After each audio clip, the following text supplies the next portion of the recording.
Hello guys, it's your boy KP. Welcome back to my channel and welcome back to another video, and it's a very good video today. I'm with a good friend of mine, Big Steph, a fellow YouTuber. Do you want to introduce yourself, my bro? Tell the people about Yeah, it. Big Steph. Big Steph on my YouTube on all platforms. I post all types of Arsenal content, player content. Gonna get into whether that be match previews, match reviews, anything Arsenal, anything football related, you're gonna find right there on my channel. Alright, cool. I'm gonna leave his channel bio in the description, and please subscribe to his channel, like all his videos, and you're gonna see him featuring a lot on my channel. But yeah, we're gonna get into this video. There's a lot of news coming out around Arsenal. Before we get into the main news, if you're new or you're returning, please hit that subscribe button, smash the like button down below, and leave your comments and your thoughts. So yeah, Jorginho signing a new deal, or supposedly is about to sign a new deal. I think the news came out from David Ornstein that he's expected to sign a new contract. I think his deal was running out this summer, and we've decided to renew his contract. Obviously, I don't think the final details have come out in terms of how long that contract's going to be. I would suspect maybe a year or 2 years, but it's probably renewed wages to reward him for the season. Obviously, Partey's been out for a majority of the season, and we've still maintained our title run up until this day, and that's no thanks to Jorginho's participation. So what do you think about this news? Definitely deserves it. First of all, Jorginho stepped up for Arsenal in a massive time of need. A player, to be honest, I thought wouldn't have got as much minutes as he did, especially the second half of the season after we came back from Dubai. He was so integral to this team going forward, whether that be in Europe, giving us that sense of control and able to show our defensive solidity throughout this back half of the season that made us go on the stretch where we could possibly look at a league title and even some fans saying a Champions League title. So no doubt about it, Jorginho deserves, whether that be no wages or a 1 or 2 year extension at the club, definitely. But what I would say on that though is I still would like to see people come in on top of keeping that core of Jorginho still at the squad. But I feel you can get onto that. Yeah, of course. Like obviously, I love Jorginho. I think he's a quality player. Like, has his deficiencies, like most players do, but I feel like his intelligence, technical ability, passing ability is second to none. And I think one thing that a lot of us Arsenal fans tend to forget is that this is still a young team, a relatively young team, with not that much experienced players. Yeah, there's a lot of players that have played a lot of years, but they haven't got that years and years in the game and experience of being in the moments. And Jorginho is one of our senior players, and I feel like you can clearly see he is one of the leaders. He is one of the coaches on the pitch, and it's like, as we are transitioning to being one of the best teams, you still need to have people who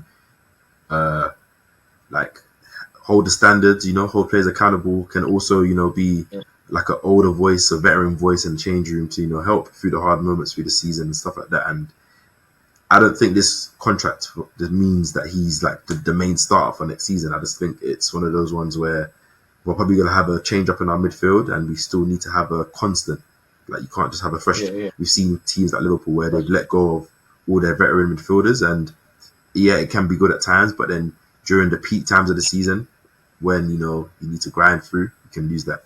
But going on to your point about it not being the only business you want to see in the midfield, obviously I've seen a lot of discourse around Arsenal fans about this Jorginho deal. Some fans, and it's funny with Arsenal fans, we tend to feel like we're still in that old regime where it's like, oh, keeping one player or selling one player means one player. And I think £100 million in a player last season shows that the club is operating in a different way. Of course, we're not just going to go out and just spend crazy amounts of money, but we clearly know what we need to do. We clearly know where the club's going. I don't think the club's going to fumble this point.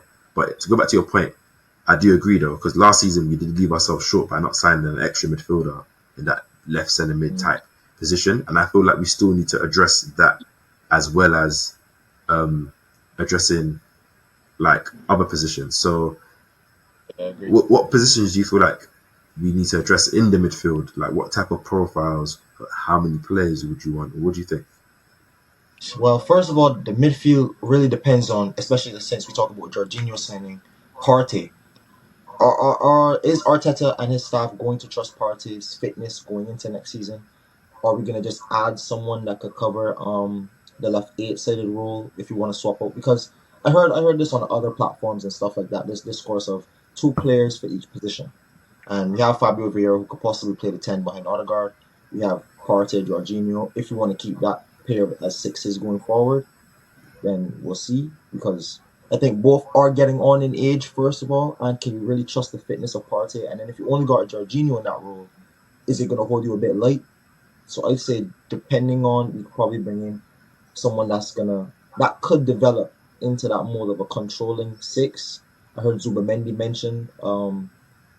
That could be a possible good signing. Other probably Spanish players we're also looking at. Or a left-sided eight, like you also talked about, because I think Declan Rice has so many good qualities in terms of winning the ball back in good areas, energy, the way he drives forward with the ball, the way he passes the ball, releases Trossard, we've seen against Chelsea, releases those players and allows us in certain games to move up the pitch faster. I talked about Coop Miners before. I've been a big admirer of Coop Miners. I think technically he's a very good player. And if long term we have a player like that in our squad, then I think Coop Miners is another profile of player. He's good on the ball. He's a good technical player. He doesn't mind getting in the tackle. And ironically enough, stature and body wise, he's a very another physical player. So I think it's another. Those two will be good signings, Zubamendi or Coop Miners Okay, for the midfield. so you're looking at Zubamendi, who's like a 6'8" type player, and Yeah, Coop Miners, who's like an 8'10" type player. Both good yeah, players. yeah. I do like Coop Miners. He's a very interesting player. Like I do like Zubamendi as well. Don't get me wrong. Spanish Mhm. player, plays in Real Sociedad. Seems to be very attached to Sociedad though. Anytime people talk about transfers, he always seems to be like, it's not like I'm happy here and stuff like that. No one's saying you're unhappy, but do you know what I mean? Yeah, yeah. Although I do want to go question you on something, innit? Because No problem. obviously, I feel like you got the right positions, but I feel like since we're moving, obviously 3 games left in the season, we don't know whether or not we're going to win the league. But even if we do not win the league, obviously clearly we're one of the best teams in Europe. I feel like the project, the coach, where we are is one of the most attractive places. Don't you I feel like agree. we could attract one of the like highest or peakest centre midfielders, i.e., like a Frankie De Jong or Oh, a Kimmich who's on a year contract where, you know, we are in void of, that quality. We have Rice and Odegaard who are probably going to be our main starters going forward into the season. We need someone who's their primed partner.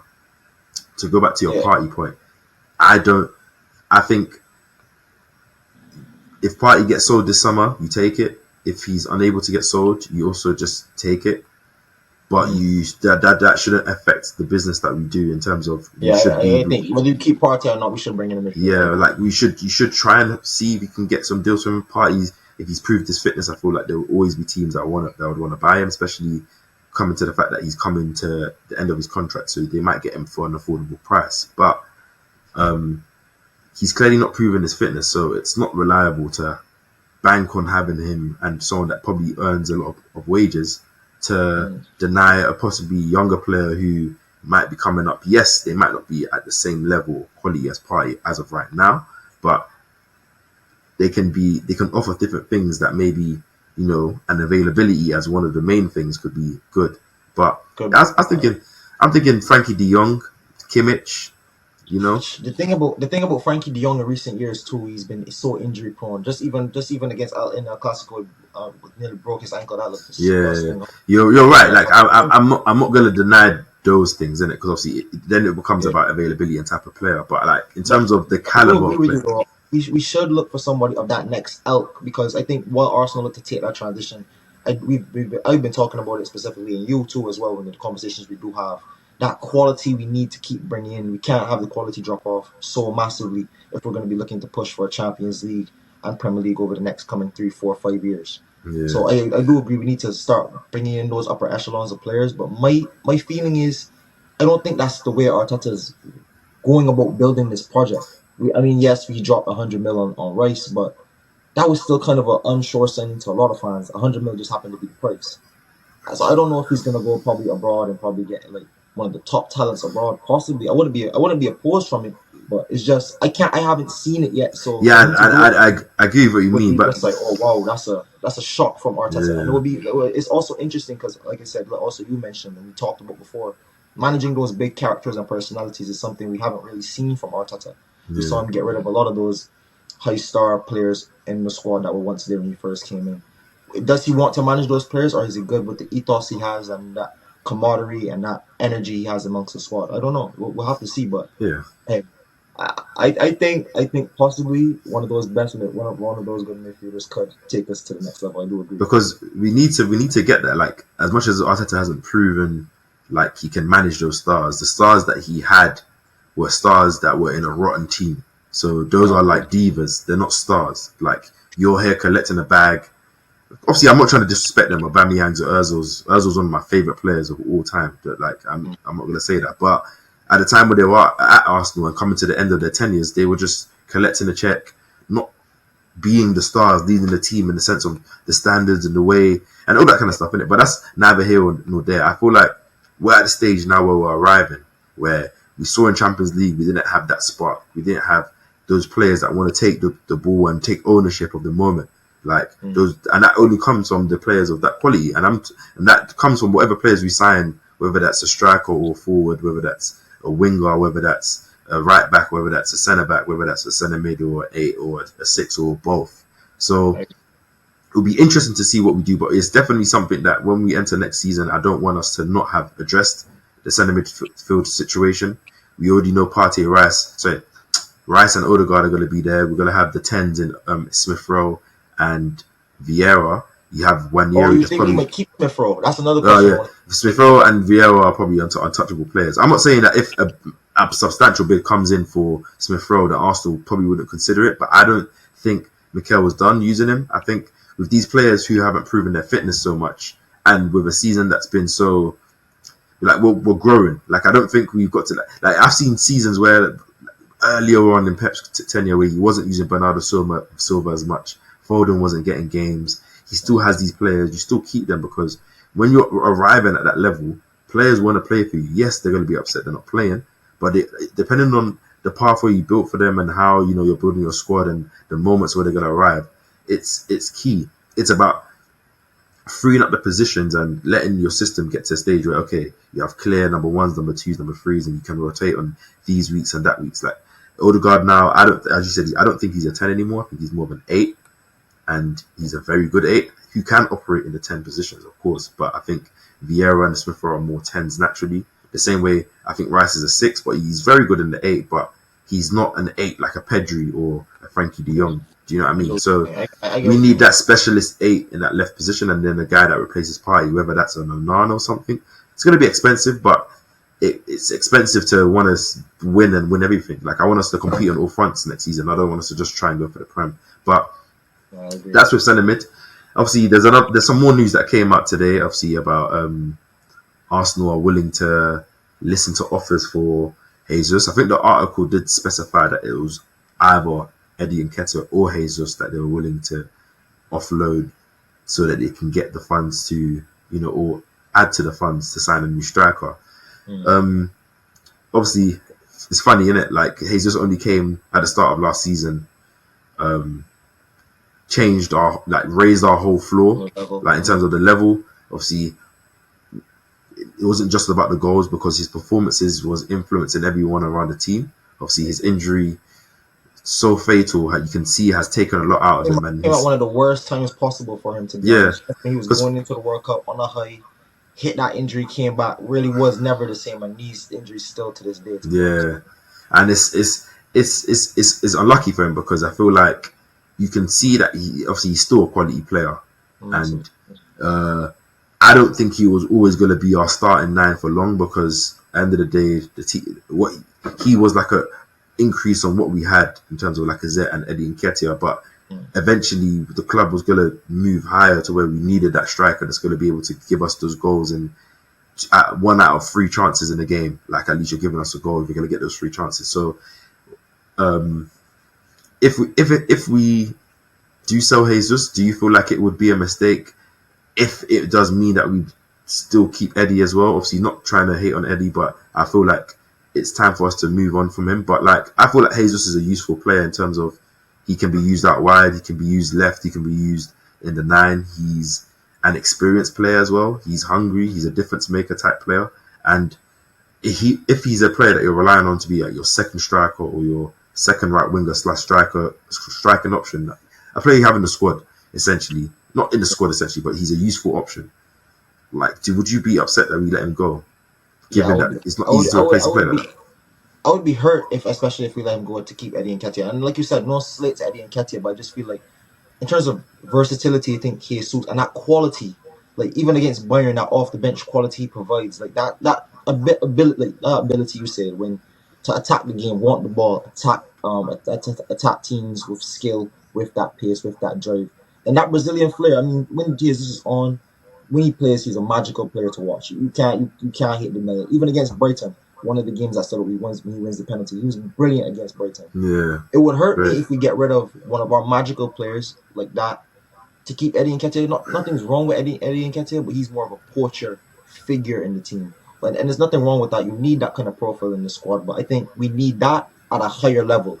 And I think having Jesus on the bench as a more versatile option, who could probably use as a false 9, like you said, on the wings probably, or if you want to change up and you go super attacking, you could have, like you said, Havertz, him up there as well with the wingers and Martinelli and Saka, and you could play a really direct, really attacking lineup. You could do a lot with Jesus in the squad because he likes to link up the play. So to me, it will hurt me. But if we have to get rid of both to get a striker, that will also hurt me too. I don't think we need to. I think it's just probably Arsenal at that stage where like we need to make sure that the squad numbers are okay and rotation's okay. You need to have a tight knit squad. I don't think Jesus will get sold because I feel like his usefulness in the squad is more than Eddie. Eddie hasn't really gotten game time in this 2024, if you're really honest, like scrub minutes here and there. Yeah. And obviously not to his fault, a lot of players haven't really got minutes, but I think it's probably time for him to go get a starting spot in a good Premier League team, and we can get a lot of money from Eddie. Yeah, he's shown that he can score goals too, to be honest. Eddie's a quality player. Yeah.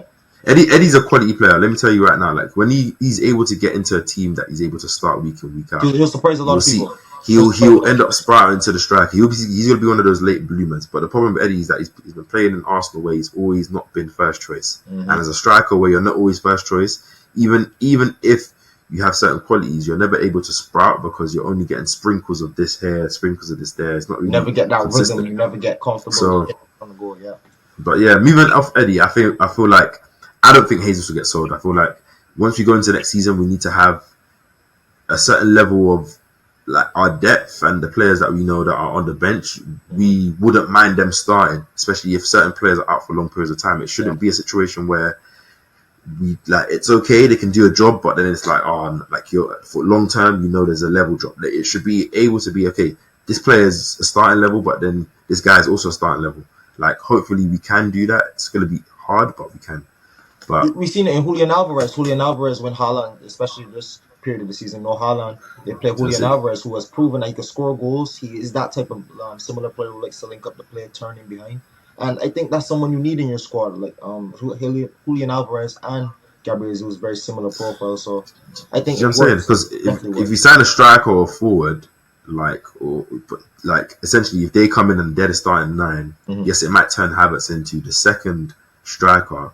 But if we sign a striker, I don't think we're going to sign a winger. So that means you could use Jesus more on the right wing as a player that you rotate with Saka. So Saka can play one game, Jesus can play one game, and you don't have to burn out Saka for how we have been doing all the season. Jesus still gets his minutes and his effectiveness can still be rotating with the player that's playing in the 9, and it can still work out. Like I don't think it needs to be excessive changes. Do you think we should bring in a 9, seeing that Kai Havertz's best position has been at the 9 at the back end of this season? I think I would 100% want a 9 if there was a definitive guy out there that gives you 25 to 30 goals a season. And I guess you can never really know that, but if a guy's record has proven that and he's of that quality, it's inevitable playing the money. Obviously, there's players like Osimhen, there's players like obviously Gyökeres is having one season in Portuguese league, no disrespect. Obviously, there's players I like Sesko, Xerxes, Tony's a good player, but none of these guys are definitive 30 goal a season type strikers that we're going to be spending at Arsenal. Like, we're not Chelsea or Man City that can afford to spend 100 millions or 80 millions, 90 millions and get it wrong. Like, we've seen what happened with the Pepe thing, how long it took us to get this guy off our books. And obviously, as you're saying, with Rice, I don't think it was like he was worth every penny because you knew what you were getting, and that was a price West Ham set. So it was like, you know what you're getting. So it's not like £100 million gamble. It's £100 million for what I know I'm going to get. So it's like if you increase the bid of a certain utensil, but you know what its function is, it's not going to change the function just because its price is higher. Like, so, but with another striker that isn't proven, if that guy doesn't hit the ground running, then it could look like, oh, we wasted funds, and you know what I mean. Kai Havertz was. Yeah, I'm not going to say all of that. I don't really know because I don't mind if we sign a striker. Yeah. If we don't, like, I don't know, but I don't know if we're going to sign a striker that I feel like everyone thinks we're going to sign, like Osimhen or Gyökeres is the guy. I feel like I don't think that signing is coming just yet. I think possibly we're either going to see what happens with Gabriel Jesus next season to see if how that long term goes. I feel like Havertz is going to be a striker. Yeah, for me, he has to be honest. He works so well out there. Which is why I think Jesus is probably going to get used out wide and maybe used in the 9 in certain games where you want his skill set there. But I think we're going to sign a striker or we're going to sign a forward. Like, it's one of the two. I don't think it's two. Like, I don't think we're going to sign a winger and a forward. I think we're going to sign either a forward that maybe could be used in a 9, but he's majority a winger, or we're going to sign a pure 9 that maybe he can be used out wide, but for the most part, he's used a 9. And I don't think it's going to be that kind of player. Maybe like a Sesko, a Xerxes, but I don't think we need to. Like, everyone knows my wish. I would rather Arsenal go and break the bank, go to AC Milan, take their number 10, and bring me Rafael Leao to my squad, innit? But I don't think it's going to happen. I hope the squad's thinking like that, but that's who I'll go for, because I would trust that you can use Havertz, Jesus, Martinelli in the 9, Trossard in the false 9, and still get goals, as well as having two inevitable players out wide in Leao and Saka. But what do you think? Do you think we need, obviously, I'm not saying do you think we need a striker, do you think we're going to get a striker, or do you want a striker? No, like you said, I'm also too kind of torn on it, because I'm really interested, for some weird reason, not a weird reason because he's proven it, but Kai Havertz is slowly turning into one of those favorites for me. He's growing on me a lot. I can't like I hold my hands up. You know those players. You know when a player is like, the guy walked through the door, and because Arsenal fans care so much about the discourse online. Obviously, don't get me wrong. It's not like he had an incredible Chelsea stint. So I'm not trying to say that, like, giving your rivals money for a player that wasn't performing well at their club and it looked like you're saving them or relieving them of a bad signing. But at the end of the day, I feel like Arteta's had too many of these signings where everyone's just been like, oh, why are you signing this guy? Why are you paying this money? I think with this one though really settled a lot of people. Like, nah, no more transfers. Like, we have to wait. We'll give it. Like I feel like, and it's good because Havertz has been that. Obviously, you can go on, but it's like people are so ready to write him off from the beginning that I feel like now that you see him sprouting and helping us in the title race and actually being player where he's man of the match and doing. It's like, how can you not love the guy? Like, do you know what I mean? That's what I'm saying. It will hurt me that we sign a 9 in this upcoming season after just seeing the progression of Kai Havertz finally growing into his own as an Arsenal player. Does that possibly hurt Kai Havertz's development at Arsenal? And does he have to suffer the consequences of going back to midfield and trying something that we've seen has not worked over the course of this season? I wouldn't want to see that, because for me, Kai Havertz has grown to a lot of fans playing as that 9.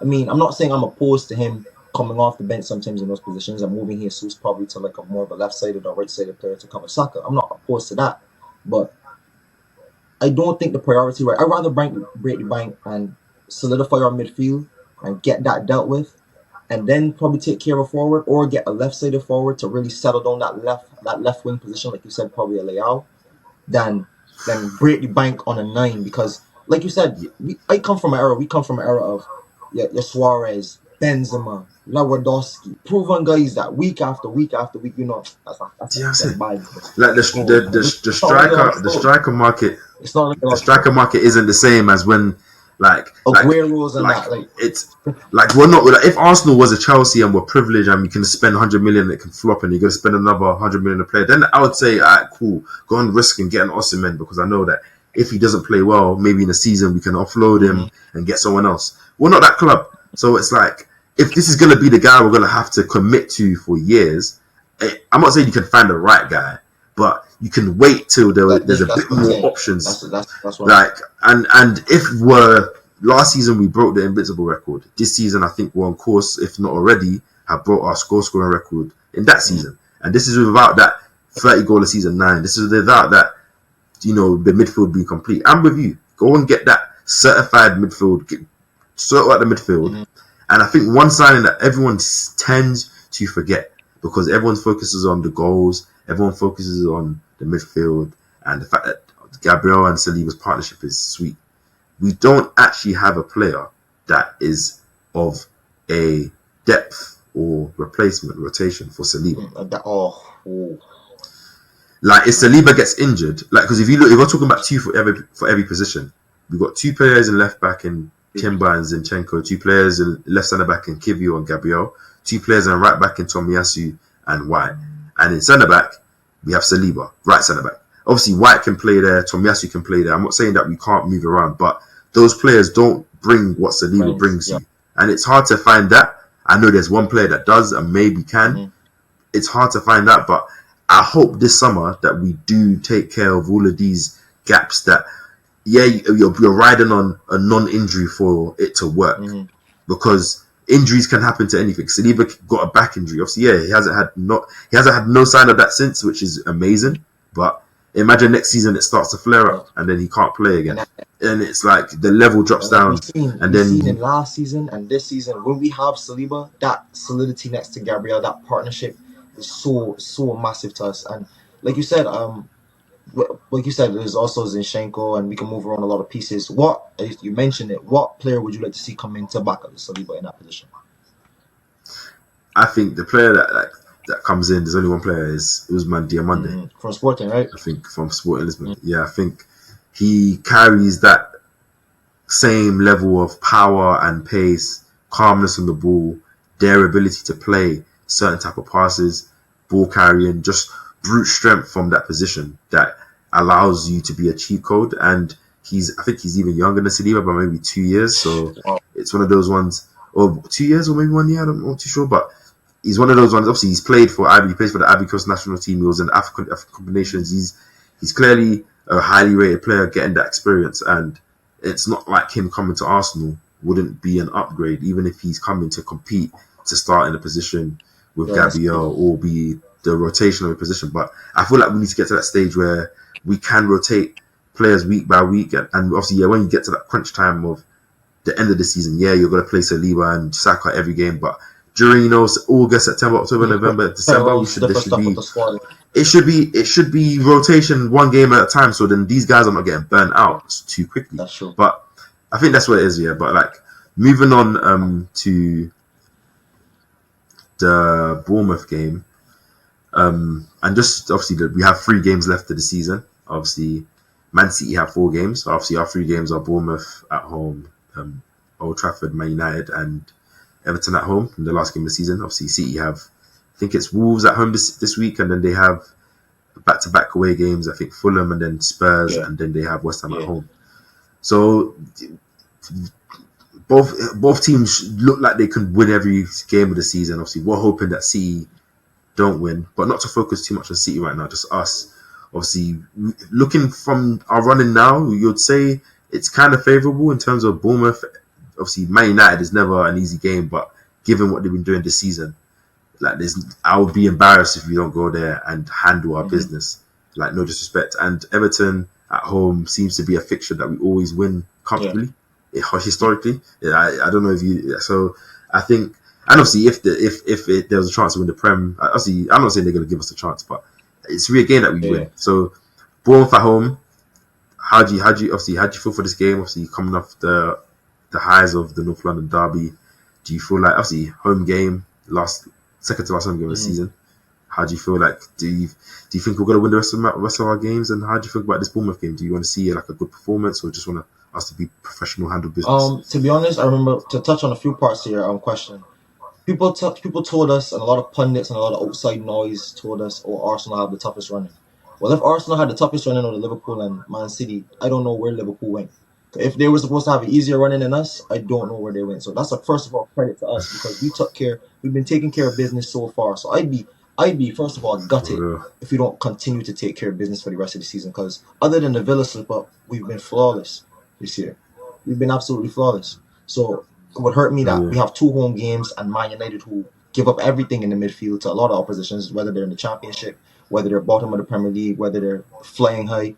Man United, you don't know where you're going to get. So that game could be open to a lot. But I feel like, again, once we pick the right 11s, once we go in with the right game plan, with the right mindset, especially knowing that we could win a title at any single time, I think we should have 3 points. I think 3 from 3. No doubt. And in the case of Man City, I mean, they're also a juggernaut, like we talked about before in the last segment. They're able to rotate on a week-by-week basis. Sometimes they might have Stones in the team. Sometimes he's out. Sometimes they might have a Kanji in the team, Rico Lewis in the team, Alvarez in the team. So they have the ability to change up during this period. I think that game against Spurs, that back-to-back away games against Spurs and Fulham, one of them could possibly cause them trouble. I honestly can't pick about who could because Spurs are just so open to me, and if Man City get a foothold in that game, it's over to me. I think Arsenal made that scoreline look way better than it should have. I think if Arsenal kept that game solid, it could have probably ended 5-0 to Arsenal. Yeah. So I'd say my hoping is Fulham or Tottenham in there, but throughout the rest of the season, I just want to see get business done, enjoy the football, and end the season on a high. Show the fans that we did all that we could. We won almost every single game to the end of the season, and I feel like what matters right now is how the fans feel going into next season because that was so massive about last season and what I think we're pushing for this season. If we continue to have this momentum building amongst the fans, this energy simmering amongst the fans, we're only going to go upwards. And we've seen with clubs like United who have a bad energy around the club. We've seen like clubs like Chelsea, bad energy around the club. What that has done to them and their performances throughout the season. They're a bit too up and down. As long as we keep the energy around the club and the consistency, and like we talked about the continuity with certain players, we'll be fine. But like I said, against Bournemouth, 3 points should be business as usual because we've got. I feel like our Spurs, Chelsea, that test was probably our hardest run, especially coming off of the Champions League loss, how crushing that could have been, and the Villa loss, how crushing that could have been. We bounced back well, going away to Wolves, beating Chelsea, going away to Spurs, beating them as well. So and it's interesting because I think this Bournemouth game is the last game where we play first before City. Because obviously that's a 12:30 in the UK. It's an early kickoff, the earliest kickoff of the weekend. So obviously the last time that we can put that 4-point pressure onto City before it's like level. I think the Fulham game they played first, then after that they would have played Tottenham before the last day of the season. So it's going to be interesting. Obviously this Bournemouth game coming up, obviously I think the last time we faced them in the reverse fixture we won 4-0. I think this was this was before we played Lons away, if I'm correct. Yeah, it was also the first game Kai Havertz. That's the first Kai Havertz goal. Yeah, he got a penalty that was given to him. I think it was interesting. Like I think that game we started Saka and Nketiah and Jesus was on the left that game. Obviously the normal Kai Havertz, Rice and Odegaard, and then the main back four, Zinchenko left back and obviously Raya. So it was a game that we played well. I remember Bournemouth are a team that like to press up high a lot and try and win the ball in transition, and they're going to concede a lot of space in the game. So I think it should be a game that we can make a show of. I'm not saying that we shouldn't have a focus, but I think there'll be a lot of space for us to play a football. Assuming we're going to play the midfield of Partey, Odegaard and Rice, which seems to be the consistency now. Team feeling confident, backing our home fans, they're going to be feeling good. Emirates are going to be rocking. I think we should be handling business in style. One player that could be making his return, maybe not to the lineup but to the squad, is Ewan Mm-hmm. Timber. Seems like he's ramping up his comeback. Obviously, I think on the day of North London derby, he played against Liverpool under 21s. I think he played about 79 minutes or so. Obviously, the 21s won 1-2-1. Obviously, so Timber's played now against Blackburn earlier in the week. He's played 79 minutes against 21. So he's ramping up. He's been training for how many months now? So you know that he's more than fit and more than okay with his injury. It would be nice to see him, even if he was on the bench and if he doesn't get to come on the pitch, just to see him, warm up and be there, and knowing that maybe even in the United game that he could possibly, come off the bench if not start. What difference do you think Timber, albeit there's only 3 games left, so we're more looking on how next season he's going to bring. What do you think he's going to bring from that position that we've been missing this season so far? Obviously, Well, first of all, I just want to talk about the passing and defending. I think he combines a perfect blend of Zinchenko and a Tomiyasu at that left back position. Not only is he solid in one-on-one defending, with that strength he's shown against Man City, he's able to stand up to the test of defenders, being a defender first. But we've seen with his progressive passing, he could pass well, he could bring the ball out. We saw him do that at Ajax from centre back and at right back. So to see him at left back, we saw a little bit of it. Hopefully, whatever he showed before at the start of the season, especially in that City game and that first Premier League game, we can see more of that. And I think once we add that solidity, we're gonna able to. We already play a pretty high line. I think that also helps us establish control. It could help out certain players that have had struggling seasons, like a Jesus, like a Martinelli, that probably might free up that left hand side for them. Probably might show the development of Declan Rice. Timber could really change this squad into something that, wow, Arsenal have really not only taken the leap this season, but next season we could possibly jump up one more level and possibly get that much closer to City. Who knows? and I think like with that added left centre midfielder, whether this season the plan was to use, obviously if Partey was fit, Declan Rice as that left centre mid more, as a runner, as a ball carrier. I think Martinelli would have, favoured so much from having Timber playing behind him for the majority of the season and them developing that chemistry. But I think we'll be able to see that next season. Obviously, hopefully, if he is fit and he is able to get the squad, I hope he's able to get some minutes. If I'm assuming the game is going to go how I want it to go and how I predict it to go, then I think he should He be probably able to might get get some minutes minutes. for At the least it second would be half. nice to see him. Do you know what I mean? But any changes? I think. Would you think Martinelli come back in, or do you think Mm, you'll keep Trossard? I feel like I think for the mere fact that, oh, because I'm not saying that Trossard that played yeah, bad against it's just Spurs, or it wasn't like he had a mad game, but I if I had to make a pick, mm, I I say Martinelli. I say Martinelli for the mere fact that now that I initially was leaning Trossard. I'd say Martinelli because I want to see that midfield. I want to see Martinelli with that midfield this season and see him from the offset. If it doesn't work from the offset, obviously we can make changes, we can make adjustments, and that's what we're gonna build that bench for. Trossard has been on a good run. Trossard, not it might look like Trossard had one game when he doesn't score, he comes out with the team. No, it's not that. It's just that for me, you still want to give Martinelli that confidence, and you still want to keep him going, and you still want to keep him a part of that squad. You still want to give him reps because I think Martinelli last season was so massive into what we were able to do. This season, we missed it a lot. Him and through injuries in and out of form, he wasn't able to replicate the form so much, and we saw Trossard step up in his position and score the goals when he's been asked. yeah, But I've been leaning more so this has to be the lineup towards the end of the season. But I guess due to the opposition, I'm not overlooking Bournemouth, but I think Martinelli. I think either or wouldn't really bother me, but I just think Martinelli, to be yeah, honest. yeah. So probably, obviously, I know you're gonna probably do a preview for this game, so we'll do our lineups there. Quick, any quick predictions? We're Um, at home still. what do you think? I think this is a game, like I said, as long as the midfield is picked the same way, we pick the same defense. I think that's been something I've been reiterating since probably the Aston Villa game. We pick the right midfield with Partey, Rice, and Odegaard. We picked the battling we've been carrying for majority of the season. I think we'll win this game pretty handsomely if we don't give away anything. I think David Raya is going to want to get back that clean sheet, especially Saliba and Gabriel as well. But I'd say Yeah.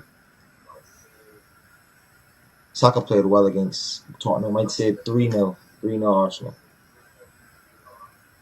Okay.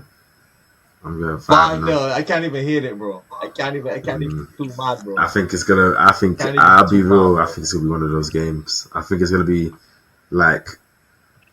Let me check the weather on Saturday. Let me have a look. The thing is, Saturday. It says it's gonna be sunny. Yep, I think it's gonna be one of them. A sunny day at the Emirates. Crowd is gonna be buzzing. I think they're gonna be rocking. There's 3 games left, second to last game of the season, knowing that we're still in the title race. Like, we haven't seen the Emirates like this, because by this time last season we were out of it, and we were probably still cheering up, but it wasn't like at the same level. And I think also sunny day, the grass is going to be cut nice. Bournemouth are going to press high and leave space between the lines, and it's going to be a game. I think once we get an early goal within the first 15 minutes, it could be one of those games, because Bournemouth do like to play that attractive football, like you mentioned, that high pressing, that they like to get on the ball as well. I think if Arsenal do what they normally do and pinch the ball back in good areas, I think it could be one of those 5-0 games. I think it could be. Yeah. But I just even want to touch on that. Look how we've moved as a squad. Look how we moved as a fan base and as a squad. These games 2-3 years ago was like, fucking hell, Bournemouth at home. They're a good team. Might be a tricky one. 2-1 Arsenal. 1-0 Arsenal. Now we're talking about 3-0, 5-0. Get them. Yeah, as long as we turn up and we play how we should play, we're gonna handle our business still. So it's nice to be here, man. That's why it's like, whether we win the title or not, I'm humbled that the club has allowed me to have this much chest when I'm talking about the players, when I'm talking about the coach, when I'm talking about when we're going to play big teams. Our Big Six record is amazing this season. So it's like it's amazing, man. So we're gonna wrap it up here. Obviously, it's been a great episode, to be honest. I'm gonna try and do another episode after the weekend. Next week I'll try to get you on, just talk about any news that's going on, and just react to the Bournemouth game, and maybe the City lost to Wolves or something. You got to put it in the air, man. Just one drop point, and I feel like we capitalise. But I feel like before we wrap it, the City, once City draws one game going into the rest of the game, do you think Arsenal win it? That's it. Yeah. I think we win the rest of our 3 games regardless of what happens. So I think even if City, because drop points now this weekend, I think we still win the games. I don't think the pressure will eat us up. I think that's what you want. Like, we're trying to win all these games just to finish second. We're trying to win these games hopefully, so if they drop that fuck up. So hopefully, I think we handle our business. I think we're going to handle our business. I think that Tottenham result shut a lot of that fear off of the fans, because if the fans say, well, if we could go to Tottenham and win, be 3-0 up at halftime, this squad should be able to get 3 points in the rest of our remaining games. So I think that level of confidence, getting through that Chelsea period, that Tottenham period, that Wolves period, I think we're looking good for if we could win out and City drop any points there. I think we're prime and ready to win this Premier League title. There you go, man. But yeah, man, Steph, it's been enjoyable, man. Obviously, I love talking Arsenal with you. You know your stuff so much, guys. Again, please subscribe to his channel. I'm going to leave his channel link in the description down below. He's on the route to 1K subs, so help my boy get there. He's going to feature a lot on this channel, so you're gonna see him around. So leave him some comments down below that what you think of Steph and what you think of this episode. And yeah, man, Bournemouth game, big game. I'll probably drop my preview as well to that video. And yes, please subscribe to my channel. Please like this video down below, comment down below your thoughts, and I'll catch you guys on the next video. Your boy KP, speak soon.